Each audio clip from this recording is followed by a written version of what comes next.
The Thanksgiving table at my parents' house in Greenwich was set with their finest china. Crystal wine glasses caught the afternoon light. The turkey was professionally catered because Mom didn't cook anymore. Not since Dad's hedge fund started doing well. I'd driven 2 hours from my studio apartment in Queens. The entire drive I'd told myself this year would be different. That I wouldn't let them get to me. I was wrong within 5 minutes. Emma. My sister Victoria swept into the dining room in a designer dress that probably cost more than my monthly rent. You're here.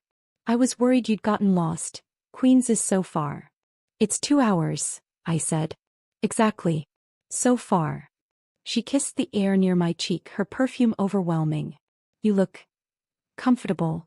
I was wearing a sweater and nice jeans. Victoria was wearing Chanel. Mom appeared from the kitchen, or rather from supervising the caterers in the kitchen. Emma darling. Good you're here. Victoria, doesn't she look tired? Emma, are you sleeping enough? I'm fine, Mom. Those hospital hours must be exhausting. When do you work next? Tomorrow. 3 to 11. Victoria's eyes widened in exaggerated sympathy. On Black Friday? That's terrible. I'm taking the whole week off. Brad and I are going to Aspen. Brad was Victoria's husband, a corporate lawyer who made partner at 32. They lived in a 4-bedroom colonial in Westchester with a 3-car garage and a pool. I lived in a 400-square-foot studio with a Murphy bed and a view of a brick wall. Aspen sounds nice, I said. You should come sometime. Oh wait, can nurses afford Aspen? Victoria laughed like this was a hilarious joke. Dad emerged from his study. Emma. Good to see you. Still at Mount Sinai. Stat. Still in the ICU. Good. Honest work. He said it the way he might say, bless your heart, with pity masked as approval. We sat down for dinner. Victoria and Brad at Mom's right hand. Me across from them, next to the empty chair that used to be Grandma's. Grandma had died 6 weeks ago. We were still waiting for the will reading, scheduled for the following Tuesday. No one had mentioned her yet. Not really. Not beyond the logistics of the funeral. So, Victoria said, cutting into her turkey, the will reading is finally next week. Mom nodded. Tuesday at 2. Everyone has to be there. About time, Dad said. These things shouldn't take so long. 6 weeks is excessive.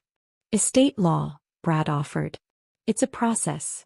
I've already been looking at houses, Victoria continued. She pulled out her phone, swiping through listings. This one is in Darien. 6 bedrooms, pool, guest house. It's only $3.2 million. That's lovely, dear, Mom said, leaning over to look at the photos. Look at this kitchen, Victoria zoomed in.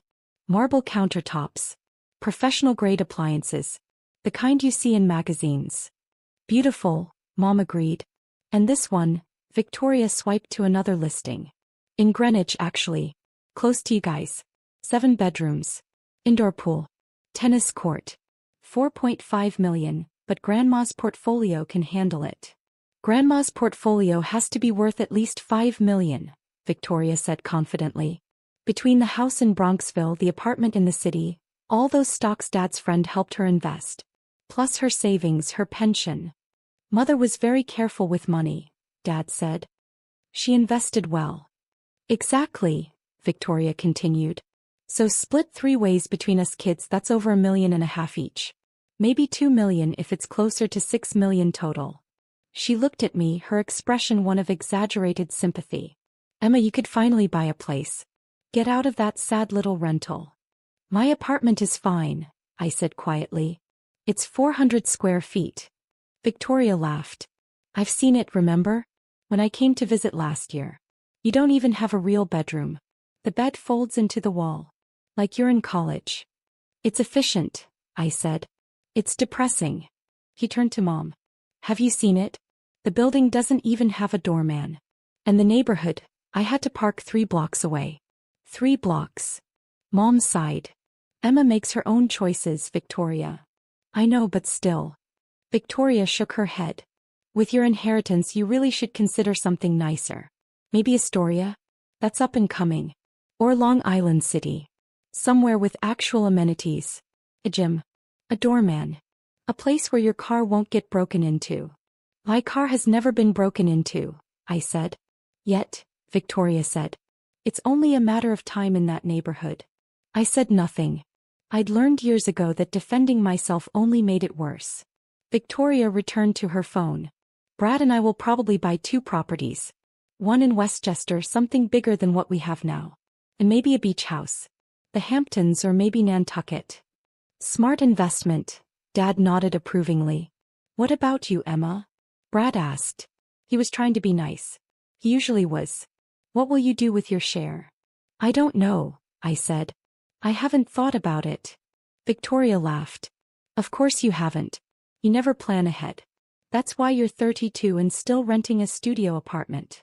Victoria, Brad said quietly. What? I'm just saying. Some of us plan for the future. She gestured at their beautiful life, their beautiful things. Some of us work hard and make good choices. I was working 70 hours a week as an ICU nurse, making $85,000 a year in one of the most expensive cities in the world. But Victoria was a marketing executive making $200,000, so clearly I wasn't working hard enough. Still, Victoria continued, it'll be nice for you to have some money. Maybe you can finally do something with your life.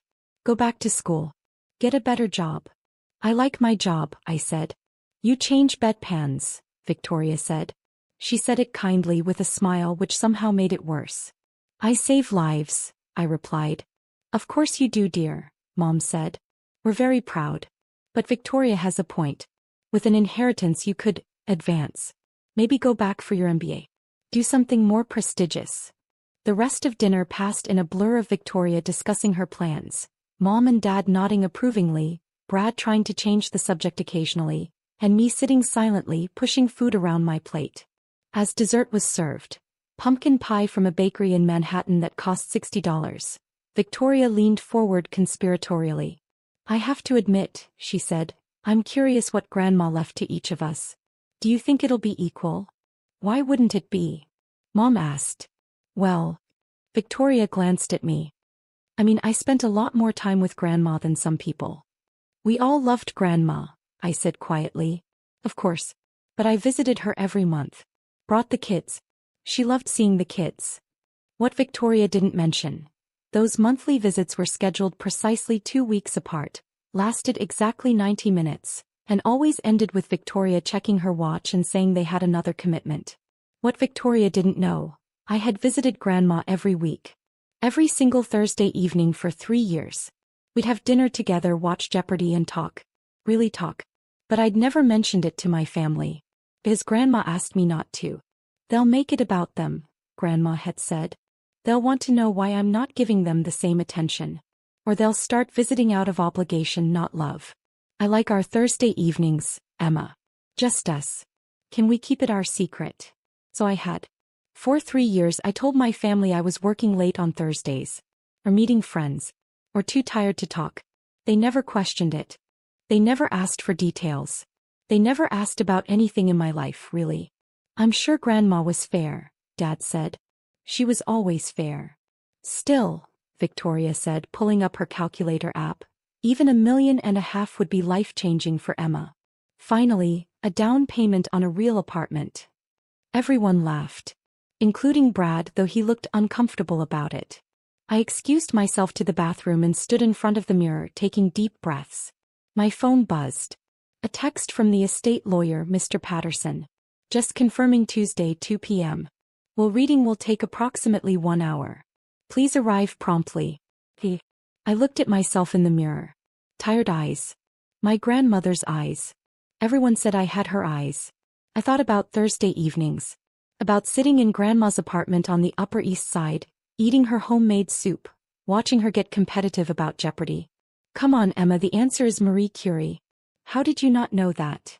I thought about last Thanksgiving when I'd visited Grandma the night before the family dinner. She'd held my hand and said, "You're the only one who sees me as a person, not a checkbook." I told her she was wrong. That the family loved her. They love the idea of me, she'd said. You love me. When I returned to the table, Victoria was showing Mom pictures of furniture. For the new house, she explained. I'm thinking modern farmhouse. Very on trend. The drive back to Queens took 3 hours because of traffic. I got home at 11 p.m., climbed the 4 flights to my studio, and collapsed on my Murphy bed without bothering to fold it up. My phone buzzed again. Victoria in the family group chat. Can't wait for Tuesday. Finally going to be able to upgrade our lives. Emma, we should go furniture shopping together after the reading. Help you pick out some adult furniture. Oh. I turned off my phone. Tuesday arrived wrapped in December cold. I'd taken the day off work. I wore my interview suit, navy blue, slightly worn at the cuffs but professional. I took the subway to Midtown, emerging onto Fifth Avenue where Mr. Patterson's office occupied the 42nd floor of a glass tower. The waiting room was all marble and leather. Too expensive. Too quiet. Mom and Dad were already there sitting on a sofa speaking in low tones. They looked up when I entered. Emma, Mom said. You're early. So are you. We wanted time to prepare, Dad said. This is an emotional day. Victoria and Brad arrived 10 minutes later, Victoria in another designer outfit, carrying a Birkin bag. Sorry we're late. Traffic was insane. Emma, you look nice. Is that the same suit you wore to your nursing school graduation? Yes, I said. Cute. Very thrifty. The receptionist appeared. Mr. Patterson is ready for you. We filed into a large conference room. Floor-to-ceiling windows overlooked Central Park. A long table with leather chairs. Everything designed to intimidate. Mr. Patterson was in his 60s, white-haired with kind eyes. He'd been Grandma's lawyer for 30 years. He nodded to each of us as we sat. Thank you for coming, he said. I know this is difficult. Martha was a remarkable woman. Victoria dabbed at her eyes with a tissue she'd prepared in advance. Mr. Patterson opened a leather folder. Before we begin, I need to clarify a few things. This will was executed 14 months ago in October of last year. Martha was of sound mind as documented by her physician. The will was properly witnessed and notarized.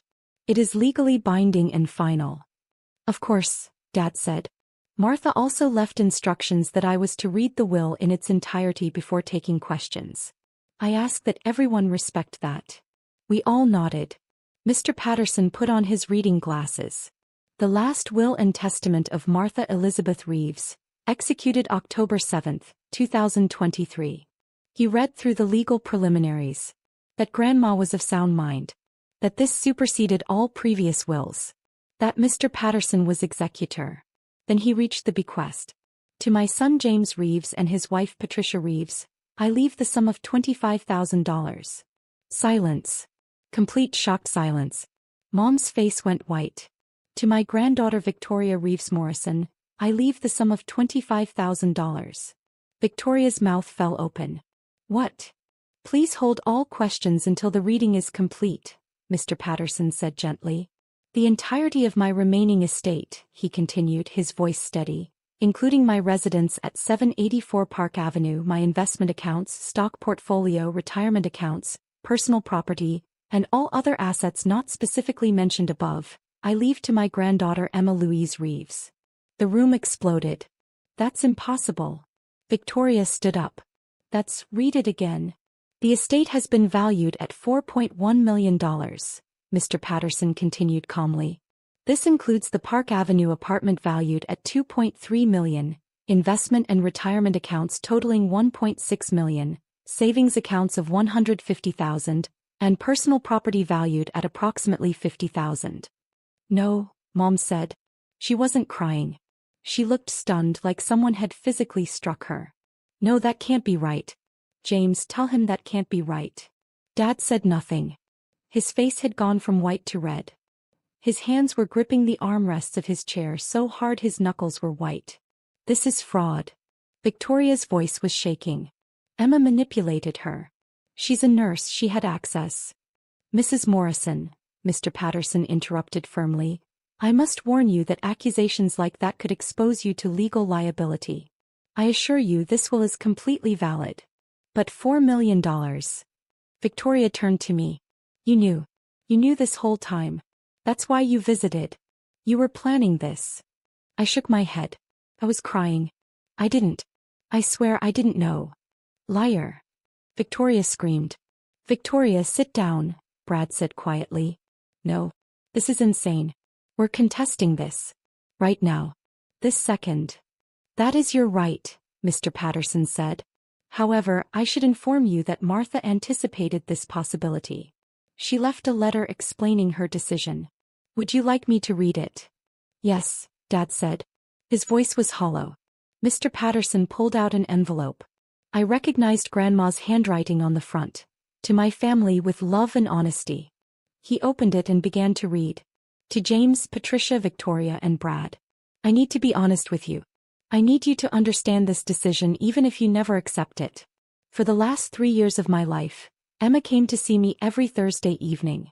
Every single week. Rain, snow, heat wave, holidays, she never missed. Not once. She'd arrive at 6 o'clock with dinner. Sometimes takeout, sometimes groceries she'd cook in my kitchen. We'd eat together. Watch Jeopardy. Talk about our weeks. He told me about her patients. The ones she saved and the ones she couldn't. The families she comforted. The hospital politics she navigated. He asked about my life. My past. My memories. We talked about her grandmother, my late husband, and I got to share stories with someone who actually wanted to hear them. We talked about everything. Art, politics, books, life, death, fear, joy. Emma gave me 3 hours every Thursday. Every single week. That's 156 hours a year. Over 3 years, that's 468 hours. Nearly 20 full days of her life. She did this while working 70-hour weeks. While living in a studio apartment she could barely afford. While being dismissed by her own family for not being ambitious enough. She did it because she loved me. Not because she wanted anything. Because she saw me as a person, not as a grandmother-shaped obligation. Victoria, you visited once a month. 90 minutes each time. You'd arrive exactly on schedule, stay exactly 90 minutes and leave exactly when planned. You brought your children, which was lovely, but you spent most of the visit on your phone. You asked how I was doing, but you didn't wait for the answer. In 3 years, you spent approximately 54 hours with me. 1/9 of what Emma spent. James and Patricia. You called every Sunday at 10 a.m. Like clockwork. 10 minutes per call. You asked if I needed anything. You offered to hire help. You were dutiful. But you never visited outside holidays. Christmas and Thanksgiving. 2 meals a year. Maybe 6 hours total annually. You treated me like an obligation on your calendar. A box to check. Called mother. Visited mother for holidays. I don't tell you this to hurt you. I tell you because you need to understand. Emma didn't treat me like an obligation. He treated me like a friend. When I was diagnosed with stage 3 breast cancer 2 years ago, Emma took me to every oncology appointment. Every single one. She held my hand during chemo. He stayed with me when I was sick. He helped me understand my treatment options. None of you knew I had cancer. I didn't tell you because I knew what would happen. You'd feel guilty. You'd start visiting out of obligation, not love. You'd rearrange your schedules and resent it. You'd mark time until it was over. Emma never knew I was keeping it from you. She just came every Thursday and was there. I'm in remission now. Thanks in large part to Emma's support. So here's what I've decided. The people who were present in my life should benefit from my death. Not the people who plan to be present after it. Victoria, I'm leaving you $25,000. That's approximately $463 per visit over 3 years. A fair payment for your time. James and Patricia, I'm leaving you $25,000. That's approximately $83 per phone call over 3 years. Also fair. Emma, I'm leaving you everything else. Not because you expect it. You don't. Not because you asked for it. You never did. But because you earned it through 468 hours of just being there. If you're angry about this, I understand. But ask yourself, when was the last time you spent 3 hours with me without checking your watch? When was the last time you asked about my life and actually listened to the answer? Emma asked. Every Thursday. For 3 years. That's worth more than money can measure. So I'm giving her the money too. I don't do this to punish you. I do it to teach you. Presence matters. Showing up matters. Seeing people as people, not as future inheritance, matters. Maybe you'll learn that. Maybe you won't. Either way, Emma has earned this. Every penny.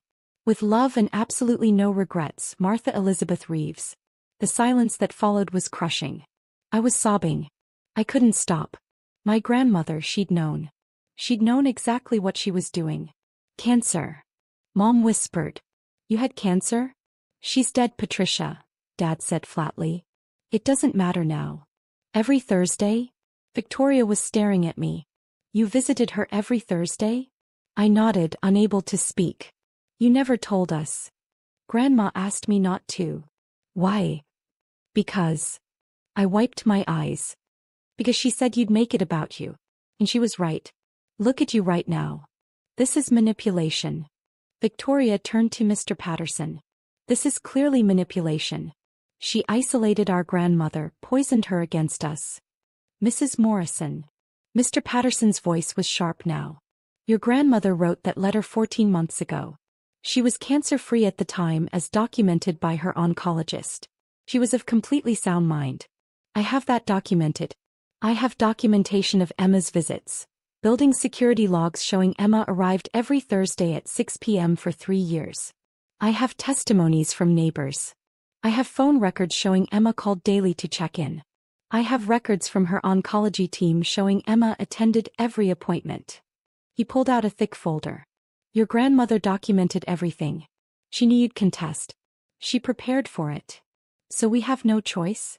Dad asked. We just accept this? You can contest, Mr. Patterson said. But I'm telling you, as someone who's practiced estate law for 40 years, you will lose. The evidence is overwhelming. And you'll waste $25,000 to $50,000 in legal fees trying. This is unbelievable, Victoria said. He was crying now, angry tears.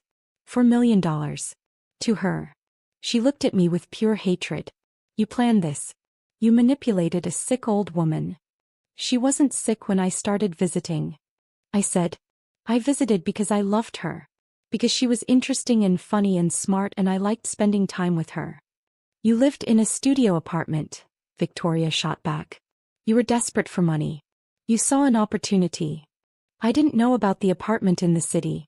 I didn't know about the stocks. I knew she owned her Park Avenue place, but I thought she was living off Social Security and Dad's help. You're lying, Victoria said flatly. I'm not. I turned to Mr. Patterson. I really didn't know about any of this. He nodded. Martha never discussed her finances with you? Never. We talked about everything else. But never money. That's documented too, he said. Martha specifically noted in her planning meetings with me that she never wanted Emma to know the extent of her wealth. She wanted to ensure Emma's visits were genuine. He looked at my family. Which they were. Brad stood up. I think we need time to process this. Of course, Mr. Patterson said. The $25,000 bequests will be distributed within 30 days. Emma, the estate will take 4 to 6 months to process through probate. I'll contact you to begin that process. We all stood. Victoria was still crying. Mom looked shell-shocked. Dad's face was red with suppressed anger. In the elevator down, no one spoke. We stood in that small space, the silence suffocating. When we reached the lobby, Victoria turned to me. If you had any decency, she said, her voice shaking, you'd split that money with us. With your family. Grandma made her wishes clear, I said. Grandma was manipulated. She was evaluated by doctors. The will is legal. Legal doesn't mean right. Victoria stepped closer. You're really going to take $4 million and give us nothing?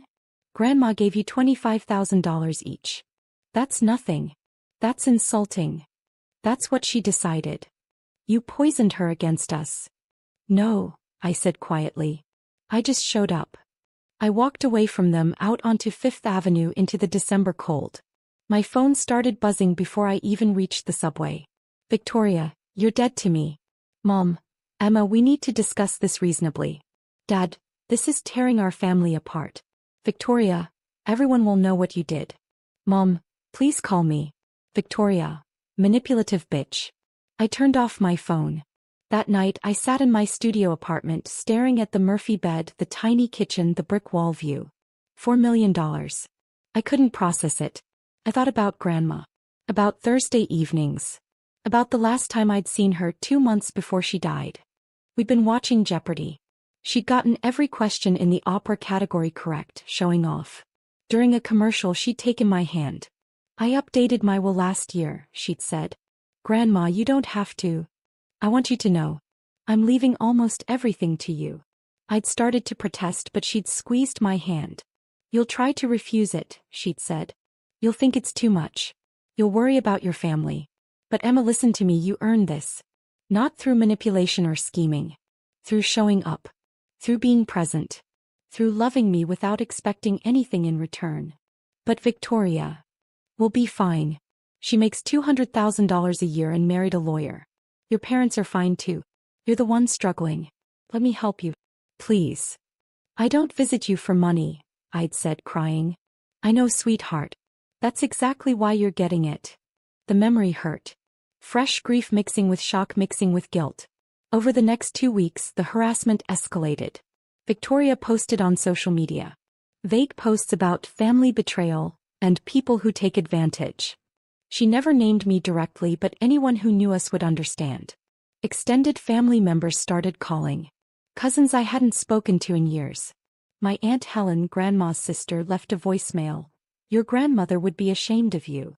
Mom called daily. Sometimes crying, sometimes angry. How can you do this to us? We're your family. Dad sent emails. Long, formal ones explaining why I had a moral obligation to share the inheritance. How family meant taking care of each other. How Grandma would have wanted us all to benefit equally. Except Grandma had explicitly stated otherwise in her letter. Victoria showed up at my apartment building one Saturday. The buzzer rang 20 times. When I didn't answer, she left packages outside my door. Inside, printouts of Zillow listings. Houses you could buy for the family, her note said. Make this right. I called Mr. Patterson. Can they keep doing this? Technically yes. Unless they threaten you or trespass. But Emma, I've seen this before. Family who feels entitled to money they didn't receive. They're hoping you'll give in. Hoping the harassment will work. Will it stop? If they contest and lose, usually yes. The court defeat makes it real. And if they don't contest? Then eventually they'll accept it. Or they won't. But you can't give in. Martha made her wishes clear. Honor them. 3 weeks after the will reading, I received a legal letter. Victoria had filed a will contest. Grounds: undue influence, isolation of decedent, taking advantage of vulnerability due to cancer diagnosis. Mr. Patterson called me. Don't worry. We expected this. Gather any evidence you have. Text messages with your grandmother, photos, anything showing your relationship was genuine.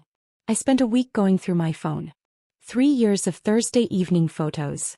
Grandma and me at her dining table. Watching Jeopardy. Cooking together. Playing cards. Just being together. Hundreds of text messages. Daily check-ins. How are you feeling? Do you need anything? Thinking of you. And her responses, I'm fine, sweetheart. Just happy you're in my life. Can't wait for Thursday. Evidence of a relationship. Of love. Of presence. The court hearing was scheduled for 4 months later. In the meantime, I continued working at the hospital. 70-hour weeks in the ICU. Saving lives. Losing lives. Coming home exhausted to my 400-square-foot studio. Nothing had changed yet. The inheritance was tied up in probate and now in court proceedings. I still lived the same life. Except now my family hated me. Christmas came. I wasn't invited to dinner. Victoria posted photos on Instagram. Mom, Dad, Victoria, Brad, the kids. Everyone smiling. Grateful for real family, the caption said. I worked a double shift Christmas Day. It was easier than being alone. 4 months after the will reading, we sat in Manhattan Circuit's court. Judge Robert Chin presided. He was in his 50s, sharp-eyed, no-nonsense. Victoria's attorney was a woman named Sharon Blackwell. Expensive. Aggressive. She wore a suit that cost more than I made in a month. She presented their case. That I'd had unprecedented access to Grandma. That I'd isolated her from her family by encouraging her to keep our visits secret. That I'd taken advantage of her vulnerability during cancer treatment. That as a medical professional I could have influenced her mental state or medications. She had no evidence. Just implications and suggestions. Then Mr. Patterson presented our case. Building security logs showing I'd arrived every Thursday at 6 p.m. for 156 consecutive weeks. Only missed holidays when Grandma was visiting my parents. The logs were detailed. My name, time of arrival, time of departure. Every week. For 3 years. Phone records showing I'd called Grandma daily for 3 years. An average of 7 minutes per call. Just checking in. How are you feeling? Did you eat today? Do you need anything from the store? Email exchanges about books we'd both read. Recommendations. Discussions. Proof of an intellectual connection. Photos of us at museums, at cafes in Central Park. Not just the obligatory holiday photos my family had. Real outings. Real time together. Testimony from Grandma's oncologist. Emma Reeves attended every appointment as patient support. Martha was completely mentally competent throughout her treatment. The will was executed during a period of excellent health, 14 months before her death, and well before any cognitive decline. Testimony from Grandma's neighbors in her building. We only ever saw Emma visiting regularly. The rest of the family came for holidays only. Maybe Christmas. Maybe Thanksgiving. But Emma? Every week. Rain or shine. Testimony from the building doorman, a man named Marcus who'd worked there for 15 years. Miss Emma came every Thursday like clockwork. Sometimes she'd bring soup. Sometimes flowers. Sometimes just herself. Always stayed 3 hours. The grandmother, Mrs. Reeves, she lit up when Miss Emma arrived. You could see it. She'd be watching the door waiting. Photos from my phone.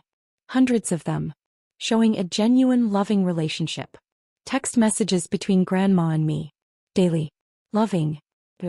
And Grandma's letter written 14 months before her death, explaining everything clearly. Judge Chen reviewed it all. Then he spoke. I've presided over many estate disputes, he said. Many involve legitimate questions about mental capacity, suspicious circumstances, or unclear intent. This is not one of those cases. He looked at Victoria. Ms. Morrison, your grandmother left a detailed, documented explanation of her decision. She was evaluated by multiple doctors and found completely competent. She had the right to leave her assets to whomever she chose. But she was manipulated, Victoria started. No, Judge Chen interrupted. She was visited. There's a significant difference. A crucial one. He turned to Mr. Patterson. The evidence shows a granddaughter who provided consistent, loving care to her grandmother for years. Who asked for nothing in return. Who didn't even know the extent of the estate she'd inherit. Back to Victoria. You visited once a month for 90 minutes. That's your choice. But you can't now claim that someone who visited weekly for 3 hours somehow manipulated your grandmother. If you wanted a relationship with her, you should have invested the time. He banged his gavel. Contest denied. Martha Reeves's will stands as written. Furthermore, given the frivolous nature of this contest and the clear evidence against it, I'm awarding Ms. Emma Reeves her legal fees, to be paid by the contesting party. Mr. Patterson leaned over. That's $28,000 they owe you. Victoria stood abruptly. This is wrong. This is, she looked at me. I hope you're happy. You've destroyed this family. I didn't destroy anything, I said quietly. I just showed up. Outside the courthouse, Mom and Dad were waiting. $28,000, Dad said. You're going to make us pay? The judge made that decision. You could waive it. No. So you're really doing this? Mom asked. Taking $4 million? Forcing your own parents to pay legal fees? Destroying your relationship with your sister? I'm honoring Grandma's wishes, I said. That's all I'm doing. Your grandmother would be ashamed, Mom said. My grandmother wrote a letter explaining exactly why she made this decision. She knew you'd react this way. She prepared for it. I walked away from them. 6 months after Grandma's death, the estate cleared probate. I inherited everything. The Park Avenue apartment. The investment accounts. The stocks. The savings. $4.1 million. I sat in Grandma's apartment. My apartment now, on a Thursday evening. The place still smelled like her. Lavender and old books and home. I thought about what to do. What Grandma would want me to do. I called Mr. Patterson. I want to set up a fund. 4 nurses continuing their education. $50,000 a year. Your grandmother would love that. And I want to donate to the American Cancer Society. In her name. $100,000. Wonderful. The apartment. I think I'll keep it. Live here. It was her home. It feels right. She'd be glad to know it's yours. I made more decisions over the following weeks. I kept the apartment and moved in. From 400 square feet in Queens to 2,000 square feet on Park Avenue. The commute to Mount Sinai was 15 minutes instead of 90. I enrolled in a master's program to become a nurse practitioner. I could afford it without loans now. Without working 3 jobs. I invested most of the money. Conservative investments, the kind Grandma would have approved of. I kept working at the hospital. Same job. Same hours. But now I didn't have to stress about rent. About bills. About whether I could afford to fix my car or take a day off when I was sick. My family didn't speak to me for almost a year. Then, on what would have been Grandma's 84th birthday, I received a text from Dad. I've been thinking about Mother. About what she wrote in her letter. I was wrong to be angry at you. You didn't take anything from us. We gave it away ourselves by not being present. I'm sorry. We met for coffee the next week. Really talked for the first time in years. Your mother is still angry, he said. So is Victoria. I don't know if they'll come around. That's their choice, I said. You were right though. About showing up mattering. I should have shown up more. For Mother. For you. It's not too late, I said. For us at least. We started having coffee every other week. Not Thursday evenings. Those were still Grandma's even though she was gone. But Sunday mornings. Slowly rebuilding something. Mom took longer. Almost 2 years before she called. I miss my mother, she said. And I miss my daughter. I'm sorry for how I acted. The money, it doesn't matter. I just want my family back. Victoria never apologized. We see each other at occasional family events now. We're polite, civil, but the relationship is broken. Maybe permanently. She has her mansion in Darien. Her beach house in the Hamptons. Her designer clothes and her perfect life. I have Grandma's apartment. Her books. Her memories. Her legacy. And on Thursday evenings I still sit in her living room watching Jeopardy talking to her like she's still there. The answer is Marie Curie, Grandma. How did I not know that? I like to think she's listening. 3 years after the inheritance I completed my master's degree. I became a nurse practitioner, specializing in oncology. Working with cancer patients the way Grandma had been. I helped patients understand their treatment. Held hands during chemo. Made sure no one faced their diagnosis alone. It felt like honoring her memory. Like using her gift the way she'd intended. The scholarship fund had helped 15 nurses so far. Some sent thank you notes. I couldn't have finished school without this. This changed my life. Thank you for investing in nurses. Grandma would have loved that. I thought about her letter often. About her final lesson, presence matters. She'd been right. About everything. The people who show up are the ones who deserve to be there. The people who invest time are the ones who earn trust. The people who love without expecting anything are the ones who deserve everything. I'd shown up every Thursday. I'd been present. I'd loved her. And she'd loved me back. With a $4 million inheritance and a letter explaining exactly why. On Thursday evenings I still sit in her living room. Sometimes alone. Sometimes Dad joins me. Sometimes friends from the hospital. But I'm never lonely. Grandma gave me more than money. She gave me the knowledge that I'd done right. That I'd been there when it mattered. That I'd loved someone fully and they'd loved me back. That was the real inheritance. The $4 million was just proof.